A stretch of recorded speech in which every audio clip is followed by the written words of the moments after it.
In this video, we're going to be looking at the Nazi policies towards the youth or the young people of Germany. We're going to be looking at the aims that they had for the young people and what they were trying to achieve, what they did for boys, the League of German Maidens for the girls, how they tried to control the young through education, how they controlled the teachers, the curriculum, and how they set up Nazi schools. So first of all, look at the aims of Nazi policies towards the young. Now, a key term here was the Thousand Year Reich. This is what Hitler wanted to create, a German state, Nazi state, that would last for at least 1,000 years and effectively forever is what he was looking for. Now, he realised that the older generations would always have some scepticism towards some of the Nazi ideals, particularly some of the more extreme ideas, but that if he got to the young early enough, he could persuade them that the Nazi way was the only way and the best way for Germany. So he thought indoctrinating the youth, persuading them of the Nazi ideals, was key to his Thousand Year Reich. So this is crucially, it's not about what was best for the German youth, but about what was best for Germany and for a strong Nazi party in Hitler's mind. What did the Nazis believe was best for Germany and for the youth of Germany? First of all, they wanted all young Germans to be brought up to be proud Germans who wanted a strong, independent Germany, crucially not limited by the terms of the Treaty of Versailles or reliant on any other countries. Secondly, they wanted all young people to be good Nazis who really firmly believed the Nazi policies and would support the Nazi party. For girls, they wanted them to be brought up strong and healthy, so they'd be strong wives and healthy, fertile mothers, able to have many children and be able to successfully raise them as good Nazis. All boys should be brought up strong and healthy as well, to do productive work for the German economy, so to be able to make sure the economy was strong and they were able to work hard, but also if they needed to fight in the German armed forces. As we said previously, they fundamentally believed that boys and girls were equal but different. They had different strengths to offer Germany. Now, you might notice that the women's strength was to look after the men and to produce more men, so you could argue that maybe they were less equal. However, the Nazis consistently said they believed they were equal, they just had different roles. And as we said already, Hitler fundamentally believed he needed to convince the young to be good Nazis, as he knew not all the adults would completely agree with his beliefs. So first of all, we're going to look at the Nazi youth movement.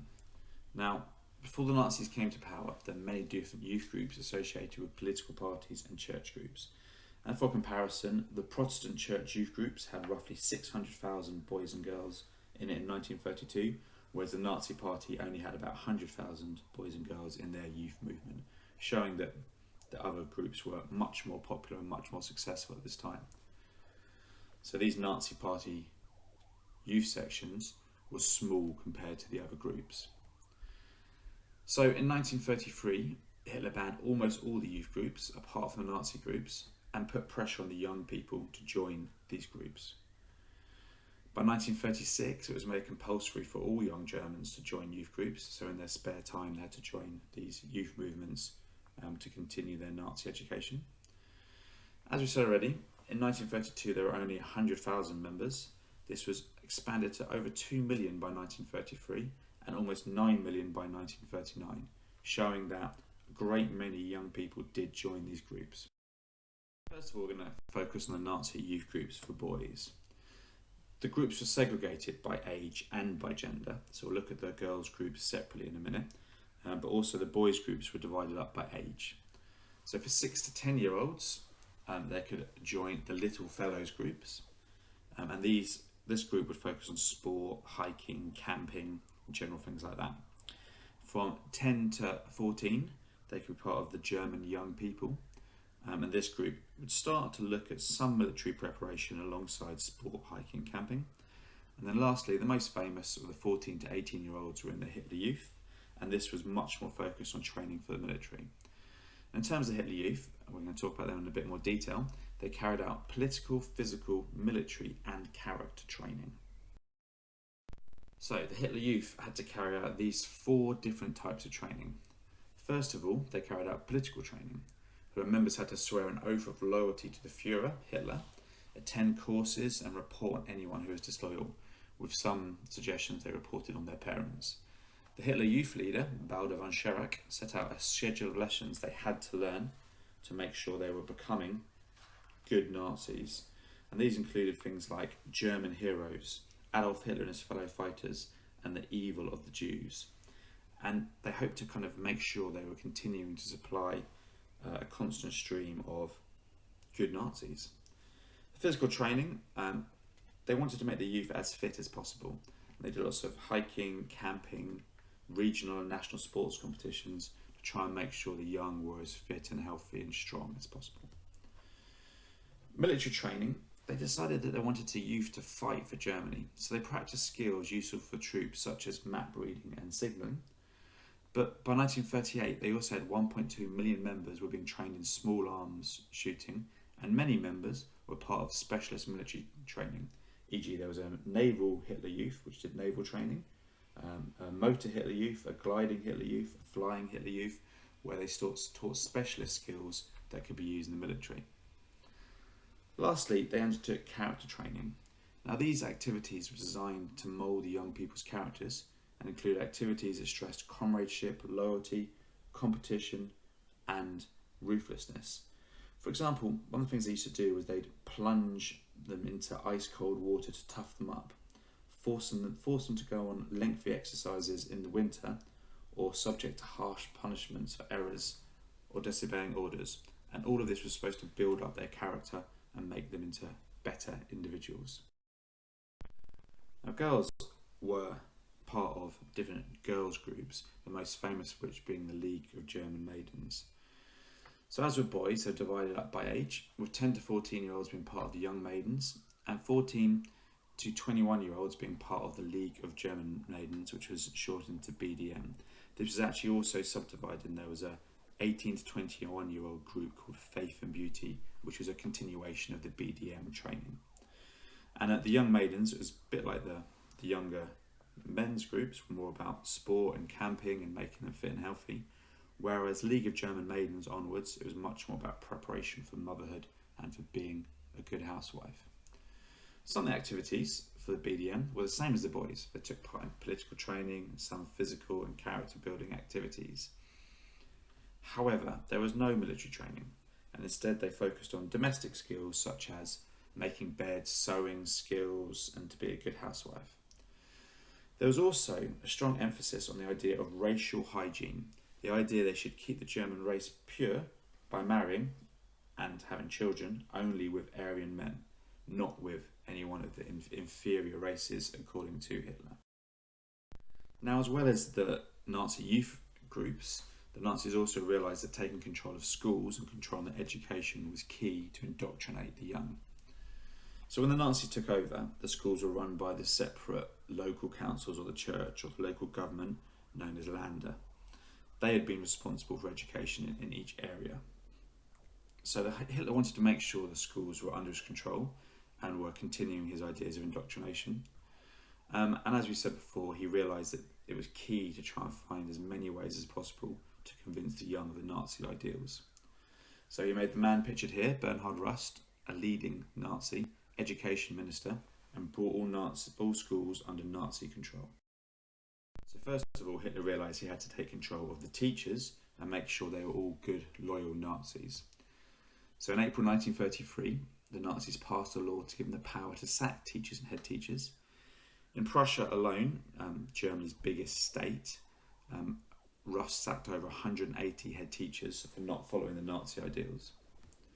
Teachers had to swear an oath of loyalty to Hitler and to join the Nazis' Teachers' League. And by 1937, 97% of teachers were members of this league. The Nazi Teachers' League ran political education courses for teachers. By 1939, 200,000 had attended to learn how to teach the Nazi ideals. And teachers were expected to teach the students to do the Nazi salute, to start and end each lesson by saying Hail Hitler, and to decorate the classrooms with Nazi posters and flags to make sure the Nazi message was present at all times.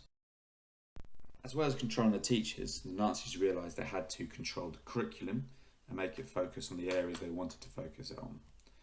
So new subjects were added, e.g. race studies, where children were taught about different racial groups.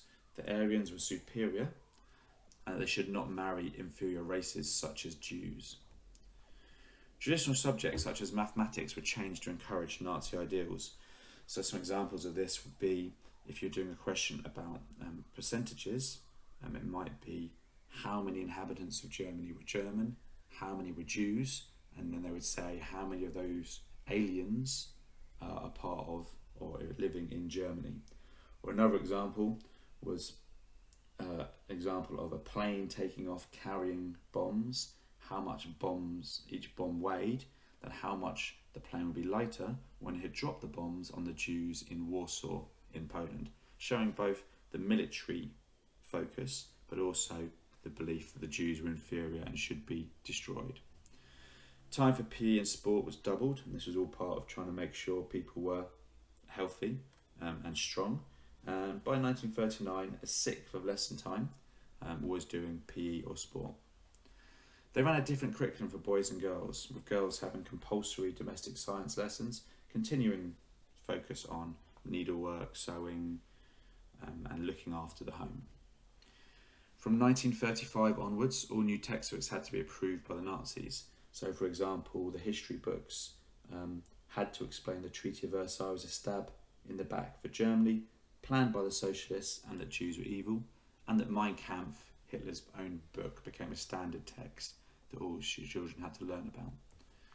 And also, in the school day, pupils would gather in school halls to listen to major political speeches on the radio and make sure they were hearing all the Nazi messages. As well as taking over all schools, the Nazis also set up some special schools to try and encourage Nazi ideas. So these special schools included the NAPOLA, or National Political Training Institutes, were set up to train the future leaders of the state. They took boys from 10 to 18, and on graduation boys would join the SS or another Nazi group, and they would form the training for the key next generation of Nazis. Adolf Hitler schools were set up for students between the age of 12 to 18, and these were for the best members of the Hitler Youth. If you were a key leader in the Hitler Youth, you could have the honour of joining an Adolf Hitler school. And they also had order castles, and these were for graduates of the Adolf Hitler schools in their 20s, and where students would play live war games. So a bit more optional, a bit more like an additional schooling if you were a graduate of the Adolf Hitler school to continue your training. As always, we need to consider how effective these Nazi policies were. Now, clearly there was some impact in these policies, as many young people joined the Nazi groups even before they were made compulsory, and many people heard these messages and took part and enjoyed these activities. However, we also know there's a lot of resistance. So there's really obvious resistance, which we talked about before, such as the Edelweiss pirates or the swing youth who refused to attend and actually sometimes attacked or got into conflict with Hitler Youth members. But there's also less obvious resistance. So many of the members of the Hitler Youth would sign up but then would not attend the meetings. So there are things like that which is sometimes hard to quantify exactly how much people challenged it. In education, the Nazis were able to achieve a lot in moulding how they wanted the schools to be, and there's certainly a generation of young people who were taught Nazi ideals. But ultimately, the Nazis were not in power for that long, and so it's really hard to say how much impact they were able to have and how much people believed these things, especially as after World War II was over, the Nazi way was very much discredited and said to be wrong and evil. So, in summary, Hitler wanted to create a 1,000 Year Reich by indoctrinating the young and making them believe Nazi ideals. He wanted boys to be strong and healthy, and girls to be strong and healthy as well, but to be trained to be good mothers and housewives. In 1933, he banned most youth groups and encouraged children to join the Nazi groups. The boys' groups, particularly the Hitler Youth, gave them political, physical, military and character training. And the girls' groups also focused on these areas but replaced military with domestic training. The Nazis also took control of all schools under Bernhard Rust and set up some special Nazi schools so they could control education. And teachers were forced to swear an oath of loyalty and encourage Nazi habits. The curriculum was also adapted to encourage a Nazi approach. It's very hard to judge the success of the policies, but it's clear there are groups who refused to comply, and so it was not completely successful with all young people. Thank you very much for listening.